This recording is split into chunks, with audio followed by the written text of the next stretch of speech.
यह जो नज़ारा आप अपनी स्क्रीन पर देख रहे हैं, ये जींद के बाल भवन रोड का है।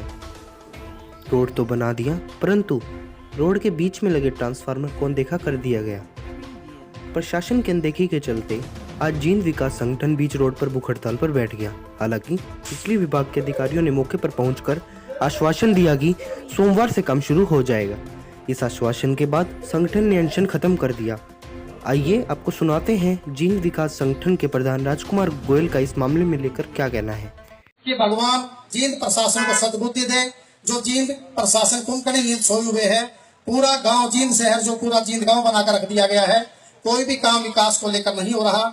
उसकी सद्बुद्धि को लेकर आज गांधीवादी तरीके से हमने अन्न और जल दोनों त्याग कर बिल्कुल शांतिपूर्ण तरीके से चलते हुए आज का एक धरना शुरू किया है, जो लगातार 10 से 5 बजे तक यहाँ चलेगा। और उसके बाद भी हम रात के 12 बजे तक कुछ भी ग्रहण नहीं करेंगे। ये हमने इस प्रकार का संकल्प लिया हुआ है कि जो आज ये ट्रांसफार्मर की लड़ाई नहीं है, ये एक सिस्टम की लड़ाई है। आप जानते हैं लोकतंत्र के 4 स्तंभ हैं, विधायिका, कार्यपालिका, न्यायपालिका और चौथा प्रेस।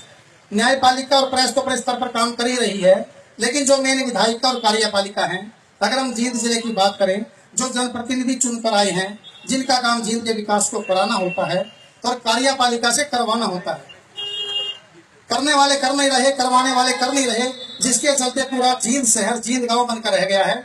हम लोग लगातार 20-25 साल से सामाजिक कार्यों में जुड़े हैं। जितने भी हमारे बीच में बैठे हैं, जब हमारे बीच में लोग आकर हमें अपनी समस्याएं प्रकट करते हैं कि मैं नगर परिषद में गया था, मेरी वहां तो सुनवाई नहीं हो रही, मैं बिजली विभाग में गया था, वहां मेरी को सुनवाई नहीं हो रही, मैं इस दफ्तर में गया था, वहां तो सुनवाई नहीं होती, पुलिस दफ्तर में जाते हैं, वहां तो सुनवाई नहीं है, हमें धक्के मिलते हैं, 20-20, 30-30 बार हमें फाइलें देनी पड़ती हैं।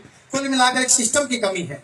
जिस प्रकार देश की आजादी से पहले हमारे देश में छोटी छोटी रियासतें थी और उन रियासतों पर राजा राज करते थे, उसी प्रकार जींद में जितने भी दफ्तर हैं, चाहे वो नगर परिषद का दफ्तर है, चाहे वो बिजली विभाग का दफ्तर है, चाहे पीडब्ल्यूडी का है या पब्लिक हेल्थ का, वो एक रियासत के तौर पर काम कर रहे हैं।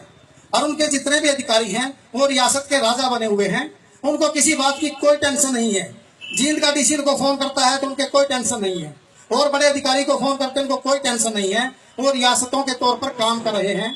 आज के संसद के माध्यम से मैं प्रदेश के मुख्यमंत्री को ये अनुमोदन करना चाहता हूँ कि जींद गांव पूरी तरह से लावारिस हो गया है।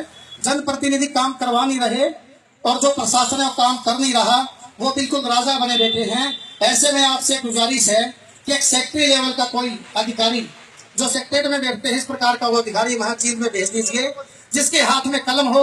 जो अधिकारी काम ना करे तुरंत उनको सस्पेंड कर दिया जाए, जो काम भ्रष्टाचार के साथ करे उनको निलंबित कर दिया जाए, या फिर कैबिनेट स्तर का कोई नेता यहाँ बिठा दिया जाए। नहीं तो हमारा जींद जो शहर है वो जींद गांव बनकर रह गया है।